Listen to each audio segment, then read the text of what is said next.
Daktari wa mama na mtoto. Yes. Je, umewahi kupata maumivu yoyote ya jino au sehemu yako ya kinywa kipindi cha nyuma au hapa karibuni? Yeah, na nakumbuka kupata maumivu ya jino na kipindi hiko nilikuwa nasoma advance na ilikuwa ni siku ambazo ilikuwa ngumu sana kwenye maisha yangu.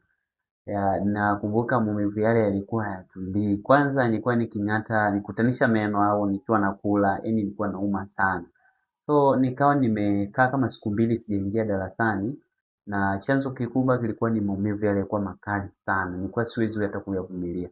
So siku inayofuata nikawa nimemfuata mwalimu wangu academic nikamwambia sasa naomba niende kwa ajili ya matibabu mjini. Kwa hiyo kipindi hiko sisi ilikuwa ni umbali wa kilomita 11 kutoka shuleni tunaposomea hadi mjini.